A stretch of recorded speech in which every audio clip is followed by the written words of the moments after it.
Je crois que c'était un Lamartine assez inconnu que je vous avais présenté la dernière fois. Cet homme politique Lamartine, je vous en ai donné l'image que je croyais être la vraie et qui est très peu conforme à la légende. Aujourd'hui, il s'agit d'autre chose. C'est l'individu, la personne humaine Lamartine, Monsieur Alphonse de Lamartine, dont je voudrais tenter l'approche. Et là, peut-être aussi avons-nous des choses neuves à expliquer. J'en ai trois à vous dire. La première, ce serait ceci. Lamartine était un homme sans bassesse. Quand j'entends sans bassesse, je pense à ces petites médiocrités qui arrivent souvent chez les gens de lettres. Ces jalousies, ces calculs, ces ambitions. Lamartine n'était pas du tout un homme de lettres. Il était préservé de ces petitesses, précisément parce qu'il était fort indifférent à ce qu'est la littérature en elle-même. Il n'était pas dans le coup, il n'était pas dans le combat. Je ne vois rien chez lui, par exemple, de cette hargne que l'on aperçoit chez le vieux Corneille à l'égard du jeune Racine, son rival. Je ne flaire rien chez Lamartine de cette odeur un peu aigre et rance qui sort d'Alfred de Vigny. Je le vois à l'égard de Victor Hugo, camarade, gentil. Il va l'aider au début de sa carrière. Il l'aidera même à entrer à l'Académie française. Absolument pas jaloux. Quand il est critiqué par la presse, et Dieu sait s'il l'est, ses recueillements, sa chute d'un ange, tout ça, est très mal accueilli. Il n'y a pas de rage chez lui. Il parle gentiment, tristement, en disant « les journaux me traitent rudement mal », mais aucune colère. C'est quelqu'un qui ne croit pas à ce que l'on appelle l'immortalité littéraire. Ah, mais pas du tout. Un de ses amis, de la fin de sa vie, d'Argot, nous rapporte à peu près scandalisé même, une phrase que Lamartine lui a dite et que pour ma part je trouve pas mal. Il lui dit « Je me soucie autant de mon nom après ma mort qu'un vieux fiacre de Paris, disons aujourd'hui un taxi, se souviendrait et se soucierait du numéro qu'il a porté quand il roulait dans les rues. » Ce que l'on appelle l'immortalité, quoi, pour un homme de lettres, c'est un certain nombre d'années où on parlera de lui. Et après tout, qu'est-ce que ça lui fait, à lui qui est ou bien dans le néant, ou bien ailleurs? Les honneurs, ça n'intéresse non plus, pas du tout. Pensez donc que cet homme qui a été chef de la France terminera sa vie avec une toute petite décoration, enfin le simple ruban rouge de la Légion d'honneur. Il n'a été ni commandeur, ni officier, ni grand-croix. Ces choses-là, je ne dis pas qu'elles se demandent, mais enfin on fait savoir que ça intéresserait le possesseur éventuel. Eh bien Lamartine, ça n'intéresse absolument pas. La politique. Vous avez vu aussi comme il l'a conçu, la politique sans bassesse. Tenez, comparons-le à quelqu'un comme Constant. Je l'ai bien étudié aussi, Benjamin Constant. J'ai vu comment il avait fait pour se pousser dans la politique française. C'est un aigre petit chacal, enfin, qui mord à droite et à gauche, qui envoie un curé au bagne parce que ce curé le gêne pour qu'il soit député. C'est un homme qui travaille dans les coups d'État. C'est un homme qui songe avant tout place, émolument. Bah, je crois que vous avez vu avec moi la dernière fois que c'était pas tout à fait comme ça que Lamartine envisageait la politique. Et l'argent. On a assez dit que Lamartine était un homme qui avait dilapidé sa fortune. Et c'est parfaitement vrai que la fin de sa vie a été accablée par le problème des dettes. Je voudrais regarder un instant ça avec vous. C'est pas vrai d'abord que c'était un homme qui pratiquait l'ostentation. Absolument pas. Je lui vois seulement une fois dans sa vie faire des dépenses somptuaires lorsqu'il est parti pour l'Orient, nous en reparlerons, et qu'il est parti avec un bateau qu'il avait frété. C'est entendu, c'était pas pour éblouir personne, c'était parce que c'était plus commode pour sa femme, sa fille et les deux amis qui l'emmenaient d'avoir loué tout un bateau. La vérité sur les dépenses de Lamartine, c'est deux choses. Premièrement, il se trouve qu'il est le seul garçon de cette famille, Lamartine. Seul mâle, et à côté de lui 5 sœurs. Alors comme on faisait dans ces familles d'Ancien Régime, c'est lui qui aura tous les châteaux et toutes les terres, parce qu'il a le nom. Les sœurs, d'autre part, il est gentil avec elles, il ne veut pas qu'elles soient désavantagées. Alors pour chacune de ses sœurs, il a établi et signé qu'il leur verserait annuellement des rentes en argent liquide. Là, vous voyez le problème, il y a un Lamartine qui est propriétaire terrien, et la terre, ça rapporte pas tous les jours, pas tous les ans. Et néanmoins, même les années où la terre lui a coûté, il est obligé, parce qu'il le veut, et qu'il est fidèle à sa parole, il est obligé de verser des sommes considérables en espèces à ses 5 sœurs. Il y en a 2 qui sont mortes en 1824, n'empêche qu'ils payent à leur mari. Eh bien, c'est ça, l'origine de l'engloutissement graduel de Lamartine. Et d'autre part, il y a aussi le fait que c'est un homme qui donnait extraordinairement. Ça a l'air un petit peu du lyrisme, ça, enfin une espèce de blague que Lamartine se ruinait à donner. Mais je voudrais vous apporter une preuve, une de ces preuves qui sont indiscutables, parce qu'elles ne sont pas faites justement pour la montre et pour l'apparence. Lamartine est quelqu'un qui a pris au sérieux ce qui est dit par Bossuet, que le riche doit être un dispensateur. Et je vois très bien dans la correspondance de sa mère, on a retrouvé ça, j'en ai publié moi-même des lettres, où elle lui dit « N'oublie pas que c'est un devoir pour toi de songer à ceux qui n'ont pas d'argent et qui souffrent. » Alors, le petit détail que je vous apportais, ben le voici. Pourquoi il est intéressant, pourquoi il est important, mon détail? C'est parce que c'est pas quelque chose qui a été fourni dans un article de propagande sur Lamartine. C'est pas dans un livre. C'est une lettre absolument intime, et dont le scripteur ne se doutait pas qu'elle serait jamais publiée. Il s'agit d'un garçon qui s'appelait Jussieu de Sedevier, et qui, en 1847, devait épouser une des nièces de Lamartine. Alors ce garçon était extrêmement fier de se trouver chez Monsieur de Lamartine, un homme illustre, il le regardait de près, il l'observait, il prenait des notes, et il écrivait à ses parents. Alors ce que je vais vous raconter, c'est dans une lettre de Jussieu de Sedevier à son père, et je répète, jamais ce garçon pouvait un instant se douter que cette lettre deviendrait publique. Ben voilà ce qu'il raconte. Il était à cheval avec Lamartine, un jour autour du château de Saint-Point. Les dames suivaient dans une calèche. Lamartine, à un moment, sur son cheval, s'engage dans un chemin étroit. Ce chemin était bordé d'épines de chaque côté. Il était donc à cheval, je répète, et Jussieu de Sedevier le suivait. Lamartine s'engage dans un sentier étroit, qui était bordé des deux côtés par des buissons d'épines. Dans le sentier, il y avait un vieux bougre, un paysan, là. Il était engagé dans le sentier, Lamartine ne pouvait pas reculer, et pour laisser passer le cheval, il a fallu qu'il s'enfonce dans les épines. C'était pas agréable pour ce monsieur de Lamartine à cheval de pousser comme ça le manant. Le vieux bonhomme a enlevé son béret, qui était très crasseux, et il a profité de ce qu'il était bousculé par le cheval de Lamartine pour tendre son chapeau, pour essayer d'avoir quelque chose. Alors c'est là où Jussieu de Sedevier intervient, et dit, monsieur de Lamartine a donné quelque chose au bonhomme. Et un peu indiscrètement, je me suis penché sur mon cheval pour regarder ce que Lamartine donnait. Il n'avait pas donné une pièce d'argent, ni une pièce d'or. Il avait donné un bout de papier plié qui me semblait bien être un billet de banque. Alors j'ai regardé dans le bonnet du vieux, il avait donné 500 francs. Rendez-vous compte que 500 francs de 1847, ça fait un pouvoir d'achat de 1500 francs suisses d'aujourd'hui. Lamartine donnait 1500 francs suisses à un type parce qu'il l'avait obligé de se garer et de s'enfoncer dans les épines. Il est vrai que Lamartine venait de signer très peu de temps auparavant ce contrat des Girondins qui lui rapportait en francs suisses d'aujourd'hui 1 million. N'empêche qu'il avait donné 1500 francs. Alors c'est pas très étonnant que cet homme se soit ruiné. Voilà pour l'argent. Maintenant je voudrais vous parler d'autre chose, c'est la volonté chez Lamartine. Un homme de volonté. Dans ses carnets de travail, qui existent à la Bibliothèque nationale et sur lesquels j'ai pas mal travaillé quand je faisais ma thèse sur Josselin il y a de ça 20 ans, j'apercevais souvent dans les marges un profil que Lamartine dessinait. Un profil qui était toujours le même, sur l'interprétation duquel j'hésite. Je ne sais pas si ce serait un profil de Bonaparte, ou de Byron, ou de Lamartine lui-même. J'inclinerais à penser que c'est Lamartine qui se dessine, qui se stylise. Ce qui est frappant dans ce portrait, c'est le manteau. Un manteau puissant, volontaire. Et quand je dis volontaire, c'est que précisément, une fois, il se trouve que Lamartine a mis une légende, comme on dit, sous ce profil, où il a mis précisément en lettre capitale, volonté. Dans une lettre que Lamartine écrite à Aimé Martin en 1831, il lui dit exactement ceci. Agir sur les autres, ce n'est rien, c'est facile. Mais réagir sur son propre cœur, là voilà la victoire, dure et difficile. Et quand il dit ça à Aimé Martin, il veut parler de l'amour, des amours. Regardons ça d'un peu près dans cette vie de Lamartine. Je vois une lettre de lui à Victor Hugo, 1824, ça lui fait donc 34 ans, où il lui dit, vous savez, ma vie personnelle n'a été qu'un tissu de désordre jusqu'à 27 ans. Je crois qu'il aurait pu dire jusqu'à 29 ans. C'est pas le lieu d'examiner tous ces désordres de Lamartine. Il y en a un qu'on connaît qui est assez cruel. C'est l'histoire de la petite Graziella, qui s'appelait pas Graziella, qui s'appelait Antoniella. Et il est assez évident que dans ces histoires-là, Lamartine a joué avec cette fille parce qu'il y avait cette différence sociale incroyable entre monsieur de Lamartine, un seigneur, et cette petite qui était une ouvrière, cigarière, aucune importance. Et ça lui est resté dans l'esprit, et dans le cœur, et sur la conscience. Bon, toujours est-il qu'effectivement, jusqu'à 30 ans, disons, jusqu'à 29 ans, 30 ans, Lamartine va de femme en femme. Cette année-là, 1830, 1820, il a 30 ans, il se marie. Et le jour où Lamartine se marie, où il fait devant l'autel une certaine promesse de fidélité, il y croit. Et il la tiendra. C'est pas tellement banal, surtout dans les vies d'hommes de lettres au XIXe siècle et avant et après. Chez Victor Hugo, je vois le même retournement, mais en sens inverse. C'est à 30 ans que ce Victor Hugo, qui avait été jusqu'alors un adolescent farouche et un homme très fidèle à sa femme pendant 10 ans, c'est à 30 ans que tout change dans la vie de Victor Hugo, et c'est pas la peine d'étudier aujourd'hui, nous ne parlons pas de Victor Hugo. Pourquoi? Toujours est-il que cet homme va être abandonné dès lors à toutes ses concupiscences. Eh bien, c'est cette même année, la 30e année, chez Lamartine, qu'il y a ce retournement incroyable dans Lamartine qui décide de vivre droitement, et qui le fera. En 1827, par exemple, il y a déjà 7 ans qu'il est marié.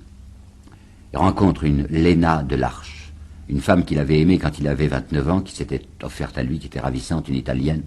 Elle est toujours aussi belle et toujours aussi proposée. Et bien Lamartine dit non. Il écrit à son camarade Virieu, je pourrais encore être amoureux si je voulais, mais je veux pas. En 1829, il a donc 39 ans, et il écrit aussi à Virieu, c'est le copain, enfin, il lui dit tout. Il n'y a ici-bas, lui dit-il, qu'un seul bonheur, l'amour, et nous nous l'interdisons. Lamartine restera obstinément fidèle à cette femme qu'il a d'abord aimée, sa femme, Marianne, mais qui s'est flétrie très vite. Et à 47 ans, oui, à 47 ans, en 1837, il écrit « La vie est un morne silence où le cœur appelle toujours ». Mais c'est cependant à ce moment-là même qu'il vient de faire cette dédicace de Josselin pour sa femme, qui est près de lui l'image sans beauté du devoir, mais c'est celle qu'on ne trompe pas parce que c'est la mère de ses 2 enfants morts et qui n'a jamais eu rien à lui reprocher. En 1847, Lamartine, 57 ans, va essayer d'aborder une bonne fois de front le problème même de l'amour. Enfin, qu'est-ce que ça veut dire l'amour? Est-ce que ça se réduit à une convoitise, à une concupiscence, ou bien est-ce que c'est autre chose? Et c'est même assez inouï, vous savez, qu'un homme de 57 ans arrive dans son Raphaël à se rendre comme il se le rend, je cite, ce vertige continu d'une âme qu'un premier amour soulève de la terre. Il va essayer de retrouver l'homme qu'il était lorsqu'en 1816 il avait aimé pour la première fois avec violence et totalité une femme qui s'appelait Julie Charles. Quand Lamartine est en face de ce problème de l'amour, voilà ce qu'il va dire. En 1847, donc à 57 ans. L'amour est le révélateur de l'immortalité, et sans sa lueur, l'homme ne soupçonnerait pas l'infini. Réfléchissons à ça, ça va loin. Enfin, ça veut dire en somme que, même pour connaître l'infini, c'est-à-dire Dieu, quoi, il faut passer par un amour humain. C'est l'idée de Claudel, qu'il n'y a pas 2 amours, qu'il y a continuité entre l'amour humain et l'amour divin. Soit. Seulement, c'est pas si simple. Et Lamartine lui-même s'en était rendu compte, puisqu'il s'est donné, personnellement, le démenti. Qu'est-ce que c'est que son Josselin? Vous savez peut-être que Josselin, c'est un fragment d'une espèce d'épopée de l'âme, comme il disait qu'il avait conçu, où il y avait un certain personnage qui va reparaître après, dans la chute d'un ange, un ange précisément, donc un homme qui était admis dans la vision béatifique de Dieu, et cet homme a choisi, et cet ange a choisi d'être un homme à cause d'une femme qu'il avait vue et qu'il a désirée. Toute l'histoire de Josselin, toute cette grande épopée de Lamartine est fondée sur le thème suivant, que pour que cet homme retrouve son état premier, redevienne admis dans l'intimité de Dieu, il faut qu'il renonce précisément à ce désir de la femme.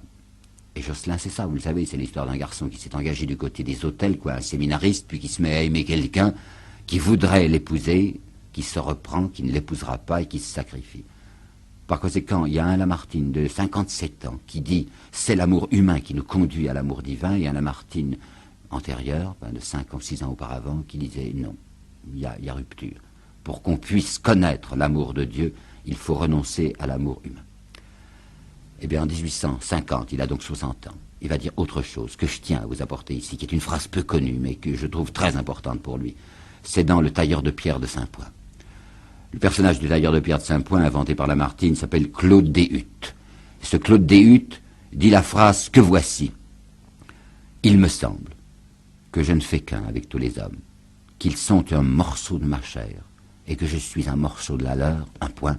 Je pense que c'est cela qu'on appelle amour. » Eh bien, nous voilà en présence d'un des secrets de Lamartine. Quand il dit « je pense que c'est cela qu'on appelle amour », qu'est-ce que ça veut dire dans sa pensée? Eh bien, ça veut dire qu'il veut essayer, à la place d'une tentation, comme dira Claudel, de se proposer une tentation plus grande, à la place de ses amours, en fait, ses femmes, qui sont devant lui offertes, parce qu'il restera beau et jeune jusqu'à plus de 50 ans, à la place de tout cela, essayer d'une autre façon de l'amour, c'est-à-dire charité, un amour de dépassement, un amour de dévouement. Et j'en arrive à la 3e partie de cet exposé, Lamartine, homme de bonne volonté. Là, je voudrais aussi vous apporter quelques citations que j'ai dans la tête. Je vois une lettre à un ami qui s'appelle Arlès Dufour, où il lui dit un jour, au 43 ou 44, « Mon but est impersonnel et uniquement divin. » Dans un article de 46, « Si Dieu n'est pas au terme du chemin, à quoi bon marcher ?» À propos de ce discours dont je parlais la dernière fois, le discours de Mâcon en 47, la révolution du mépris, vous savez, commentant ça à son ami d'Argot, il lui dit « Nous commençons une grande bataille, la bataille de Dieu. » Et en plein combat de 48, lorsqu'il risque sa tête, dans une lettre très secrète, très intime à une de ses nièces, Valentine, il lui dit « Je sais bien que je risque ma tête, mais je la risque pour Dieu, et je la lui donne bien volontiers. » Dieu, qu'est-ce que ça veut dire ce mot-là pour Lamartine? Ça, nous descendons un peu plus profond dans ce cœur obscur. Voyez-vous, c'est un garçon qui a été élevé chrétiennement, enfin il y a cru, sa maman l'avait discipliné comme ça. Et puis autour de 18-19 ans, il n'y a plus cru. Quand il va se marier en 1830, à cause de sa petite fiancée, à cause de sa mère qui est très malheureuse de le voir non pratiquant, il essaye de rentrer dans la pratique catholique. Ah, il s'y applique, vous savez, avec une bonne volonté incroyable, mais c'est difficile pour lui. Il a été façonné par l'esprit du XVIIIe siècle, il a toujours beaucoup admiré Voltaire, l'encyclopédie règne un peu sur sa pensée, il est obligé de se forcer tout le temps, enfin il se donne un mal fou pour se persuader que le catholicisme est la vérité. En 1830, il voit autour de lui presque tous les penseurs qui s'écartent de cette religion qui a été celle de son enfance. Alors quand il va partir pour l'Orient, soyez bien convaincus qu'il n'y va pas simplement pour chercher des images, comme il va dire. Il raconte ça au public parce que les gens n'ont pas besoin de savoir ce qui se passe dans son cœur. Mais ce qui se passe en lui, ben le voici. C'est Lamartine qui veut aller voir sur place, si je puis dire quoi, en Terre Sainte, cette terre qui a germé le Christ, cette terre où il a saigné, où il est mort, pour voir si cette ferveur qui est en lui perdue depuis des années ne va pas ressurgir. Ben, vous savez aussi sans doute ce qui va se passer en Terre Sainte pour lui. D'abord la visite à Jérusalem, ratée. Tout ça est faux, dit-il, tout ça est vide, tout ça ment. Il revient de Jérusalem, le cœur lourd, se disant quoi, je n'ai rien gagné, je suis toujours pareil, plein d'hésitation. Et c'est là, au retour de Jérusalem, quand il revient à Beyrouth, où il avait laissé sa femme et sa petite fille, sa petite Julia, sa seule enfant, qui avait 10 ans et demi, c'est là à Beyrouth qu'il va voir mourir sa gosse. Elle meurt dans la nuit du 6 au 7 décembre 1832. Imaginez que c'était la seule enfant de Lamartine, il l'aimait passionnément, quoi, c'était sa raison de vivre. Et cet enfant meurt dans ses bras, tout près là de la Terre Sainte, tout près de cet endroit où il y a eu la légende, ce qu'il appelle maintenant la légende de l'Évangile. Ce n'est que dans les légendes que ressuscitent les filles de Jaïr. Alors il va revenir fermé, blessé, durci, sa Terre Sainte. Il va écrire à son camarade Virieux « Je reviens maintenant durement et énergiquement au rationalisme de mon adolescence ». Il ira même très loin dans cette opposition aux catholiques. C'est lui, figurez-vous, en 1946, qui va aider un prêtre du diocèse de Mâcon, pas loin de Saint-Point, l'abbé Thions, curé de Channes, qui va aider ce prêtre à se déprêtriser. Ce prêtre, il croyait déjà plus aux choses de l'Église. Eh bien, c'est Lamartine qui va lui rédiger, je dis pas son sermon, puisque c'est pas un sermon, mais le dernier discours que ce curé va faire en chaire, ayant déposé sa robe de prêtre, parlant laïque, montant dans la chaire et disant, eh bien, je ferme l'Église, je mets la clé sur la porte parce que j'y crois plus. C'est Lamartine qui lui a fait ça. Sa femme, à Lamartine, était très malheureuse de son attitude. Elle continuait, elle, à croire au catholicisme. Alors voilà que le 10 janvier 1857, elle a 67 ans, puisqu'elle a son âge. Elle rédige un texte que j'ai vu, qui est très beau, qui est à Saint-Point, une lettre secrète pour son mari. Sur l'enveloppe, il y a pour Alphonse seul quand je serai morte. Et c'est une supplication qu'elle lui adresse, une supplication posthume, puisqu'il ira ça quand elle sera enterrée.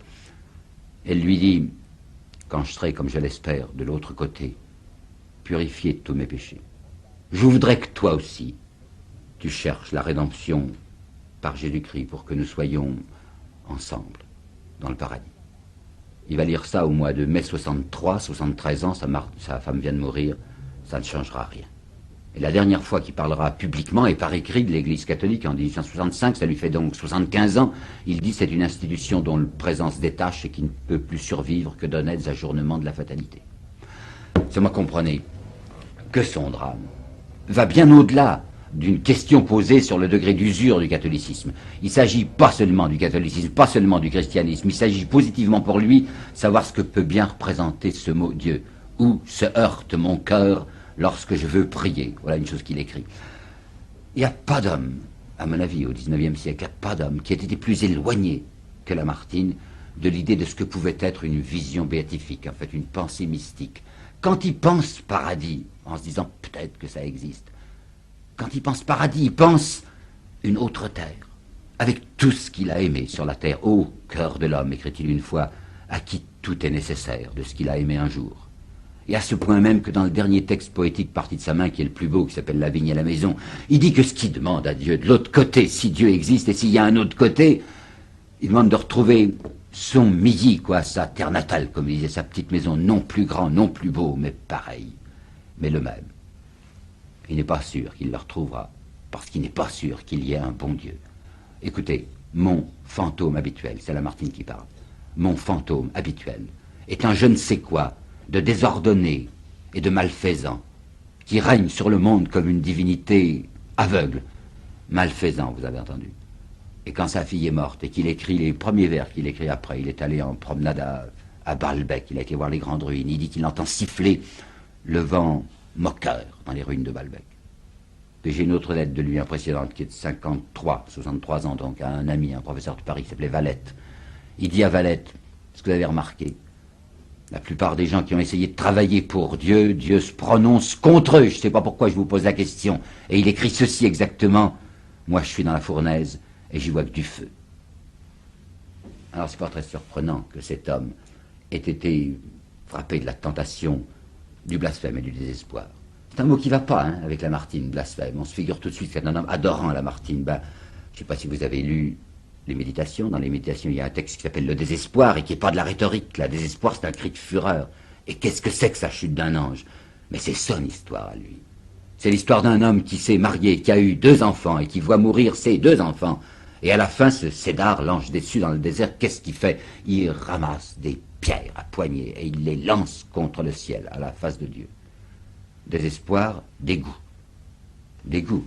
En 1850, le comte d'Orsay, qui était à la fois un mondain et un sculpteur, avait envoyé à Lamartine un buste qu'il avait fait de lui. Lamartine ne sait pas comment répondre à d'Orsay. On ne paye pas un homme du monde pour son buste. Alors il va lui composer une poésie, des stances, de très belles choses, qui s'appelle Stances à d'Orsay. Et c'est lui, Lamartine, qui se représente regardant son propre buste et ne se reconnaissant plus. Et il termine son texte en disant « Laissons aller le monde à son courant de boue ». Et quand il a achevé son travail, il le lit, c'était un soir de septembre 50, à ses amis, un groupe qui était là réuni à Saint-Point. Il lance les feuillets sur la table, et je m'excuse de la citation que je vais faire, il leur dit « C'est mon va te faire foutre lancé à la France ». Et il écrit encore à 73 ans « Il y a des taches sur Dieu. Tout homme intelligent marche sur le tranchant d'un glaive entre la superstition et l'athéisme. » À 2 reprises, dans son œuvre, dans La chute d'un ange en 1837 et dans une pièce de lui qu'on ne lit plus, on a tort, qui s'appelle Toussaint l'ouverture et qu'il a écrite en 1839, à 2 reprises, il y a ce qu'on peut bien appeler une prémonition. Quoi donc? Les 2 fois, dans ces 2 textes dont je vous parle, il y a l'image de quelqu'un qui essaye de sauver les esclaves, de se proposer comme leur chef, pour les amener à une vie meilleure. Et les 2 fois, les esclaves se retournent contre lui et le piétinent. La première fois, c'est Cédar, dans la cité des géants, qui appelle les esclaves de la cité à la rébellion, et ils se retourneront contre lui. Et dans Toussaint l'ouverture, ce sont les Noirs que Toussaint essaye de libérer, et qui le méprisent et l'abandonnent. Par conséquent, voyez-vous, ce Lamartine, à 47 ans et à 49 ans, annonce littéralement ce qui va lui arriver lorsqu'il aura 58 et 59 ans, c'est-à-dire au moment de la Révolution de 48. On dirait qu'il sait d'avance ce qui va lui arriver, qu'il va se déchaîner, faire tout ce qu'il pourra pour autre chose que pour lui-même, enfin vraiment pour sauver des gens, pour les aider, et que ces gens l'abandonneront. Il le fait tout de même. Il le fait sachant ce qui va lui arriver. Et là, nous arrivons à ce que j'appellerai, peut-être, si vous voulez, le secret le plus profond de Lamartine. Un pari de Lamartine. Pas au sens du pari de Pascal. Le pari de Pascal, vous savez, c'est une espèce de proposition que Pascal ne nous fait pas très convaincante, une espèce de calcul d'intérêt. Là, il ne s'agit pas de théorie, il s'agit d'acte. Lamartine est quelqu'un qui a parié sur l'existence hypothétique d'un Dieu qui serait un bon Dieu. Je vois dans ce livre de Raphaël la phrase suivante. « Dieu serait-il sourd que nous le prierions tout de même, car si sa grandeur était de ne pas nous entendre, notre grandeur à nous serait de lui parler. » Eh bien, il lui parle. Et c'est ça que je voudrais vous dire. Dans les manuscrits de Lamartine, sur lesquels j'ai bien travaillé autrefois quand je faisais ma thèse et ensuite, qu'ils soient à Saint-Point ou à la Bibliothèque nationale, au début des grands manuscrits, à la première page, quand il commence un grand texte, je pense à Josselin, je pense à La chute d'un ange, je pense même aux Girondins, quand il commence, il écrit sur son papier une série d'initiales mystérieuses. Elles sont pour nous intraduisibles. Il y a quelquefois une ligne, quelquefois 2 lignes, quelquefois même 3 lignes. Rien que des initiales. Une phrase secrète qu'il prononce. il dit quelque chose que personne ne doit savoir. Mais dans cette phrase intraduisible, il y a toujours les mêmes lettres à un moment. A-M-D-G. Ad majorem Dei gloriam. Tout ce que Lamartine écrit, il l'écrit en secret pour la plus grande gloire de Dieu. Et vous m'entendez bien, même les Girondins, ad majorem Dei gloriam. Eh bien, cet homme est quelqu'un, comme Pascal en somme, avant d'écrire, qui s'est mis à genoux. Un homme qui a fait une certaine option, malgré cette tentation du blasphème qui était en lui. Et il va nous donner son explication. Il la donnera tardivement, dans un texte qu'il avait publié uniquement dans un feuilleton du journal La Presse, le 2 décembre 1865. C'était à propos de Byron. Et c'est dans ce texte-là qu'il écrit carrément « Le blasphème est le péché des braves, mais il y a quelque chose de plus grand que le blasphème, c'est l'acceptation. » Et bien c'était ça qu'il voulait faire dans toute sa vie, un dialogue du oui et du non. Ce dialogue, vous l'apercevez dès les méditations. Il y a un instant, je vous parlais du désespoir. En effet, le désespoir était un cri de fureur. Et tout de suite après le désespoir, il avait écrit la providence à l'homme et la prière. Entre Jocelyn même et la chute d'un ange, eh bien, il y a la même répartie du oui et du non. Puisque la chute d'un ange, c'est ce non, c'est cette fureur. Et Jocelyn, qu'est-ce que c'est à la fin, Jocelyn? C'est un juste martyrisé, quelqu'un qui renverse la tête et qui dit « tout est bien ». Peut-être quelques-uns de ceux qui m'écoutent ont-ils vu la tombe de Lamartine, à Saint-Point. C'est une chapelle assez banale, imitation gothique. Sur cette chapelle, il y a écrit en haut « Speravit anima mea ». C'est une phrase banale. « Mon âme a espéré ». Un psaume. Et longtemps, pendant que j'ai vu ce texte, longtemps je me suis dit, bien, c'est une de ces phrases connues qui sont là parce qu'elles y sont traditionnellement. Il semble que ça soit comme la montée calme d'un encens. Eh bien, pas du tout. Maintenant, après cette assez longue fréquentation de Lamartine, je crois avoir compris ce que ça signifiait. Cet homme qui dit « mon âme a espéré », en réalité, c'est une flamme entrecoupée et tordue. C'est la profération d'un cri qu'un être s'arrache dans un coup de force permanent de sa volonté. Eh bien, le voilà, je crois, le vrai Lamartine. Je ne passe pas en critique littéraire pour quelqu'un de très complaisant et très naïf, et je crois bien qu'on me reproche même assez souvent de me mêler de ce qui ne me regarde pas et de dire sur Vigny ou sur Benjamin Constant des choses dures parce que je les crois vraies. Alors ce portrait que je vous ai présenté de Lamartine, il est évident qu'il semble embelli. La tentation, en m'entendant, c'est de se dire le sublime, ça n'existe guère que dans les conférences ou dans les livres ou à la télévision, mais ça n'existe pas dans la vie. Eh bien si, faites-moi confiance. Lamartine, il était comme ça. Les dernières photos que nous avons de lui sont très saisissantes. Cet homme qui a 75 ans se tient dans une de ces photos debout devant l'objectif, avec je ne sais quel défi dans le regard. Il est mal peigné, il est mal habillé, il est pauvre, ça se voit. Il est redressé. Il y a en lui une espèce de force, de volonté qui n'est jamais tarie, une protestation, une ténacité. Il mourra, vous le savez, en deux étapes, si je peux dire. Cet homme expirera à la fin de février 1869, mais en fait, il n'est déjà plus de ce monde, à partir du mois de mai 1867. Je sais bien qu'il y a plusieurs livres qui disent que Lamartine s'est converti, a retrouvé la foi de son enfance à la fin, et c'est absolument vrai qu'un prêtre était venu à son chevet. Mais c'était un absent à qui ce prêtre donnait les derniers sacrements. Lamartine avait eu une attaque en montant l'escalier de sa maison au mois de mai 67. Cette année-là, sa nièce l'avait emmené incognito en Suisse. Je ne sais même pas où il est allé, je sais qu'il est venu en Suisse. Mais elle ne voulait pas, Valentine de Lamartine, elle ne voulait pas qu'on pût voir son ongle dans l'état où il était. À la fin de l'année 67, l'ancien maire de Mâcon, qui s'appelle Charles Roland, va le voir. Et dans une lettre à un ami, Charles Roland dit « Le grand Lamartine est mort. C'est maintenant un vrai centenaire. Il est dans le fond de son fauteuil, il ne fait pas 10 pas par jour, sinon soutenu par sa nièce, et il ne prononce pas 10 paroles non plus dans la journée. Pendant l'année 68, il va se survivre, et voici, si vous voulez, le détail même, les derniers instants, ça peut avoir sa signification. Lamartine était couché depuis des mois, à peu près inconscient, et dans cette nuit du 27 au 28 février 69, il égrenait vaguement des raisins de serre qu'on avait conservés de sa propriété de Monceau, sans avoir même la force de les porter à sa bouche. Par une circonstance assez singulière, Lamartine ne voulait pas que les volets fussent fermés dans son appartement. Il y avait de doubles fenêtres pour se protéger du froid, mais il aimait regarder la nuit. Et voilà que cet homme qui avait perdu connaissance depuis des jours, tout à coup rouvre les yeux. Il laisse tomber ses grains de raisin et il tourne le visage vers la fenêtre. Regarde la nuit où il y avait en effet des étoiles. C'était une nuit très pure. Et c'est en regardant cette étoile que tout à coup son souffle s'est arrêté. On nous dit volontiers que c'était un homme féminin. Jules Lemaitre se moquait de lui en disant la littérature de Lamartine c'est gnangnan, et je sais que Proudhon l'appelait un fémelin justement. Écoutez parler ce fémelin, je vous apporte une citation de 57 où il dit « Mon âme et mes pensées sont comme des aigles auxquels on aurait crevé les yeux mais laissé les ailes. » Et en 58 un journaliste, Philoxène Boyer, il dit « Mon âme est pareil à un volcan sans bouche qui dévore sa propre écume et se brûle à son propre feu. » Voyez-vous, Lamartine, c'est quelqu'un dont la vie secrète pendant 40 ans aurait été un consentement ininterrompu à se passer du bonheur. Quelqu'un qui aura fait, comme il a pu de son mieux, courageusement, son métier d'homme, comme il disait, ce dur et beau métier.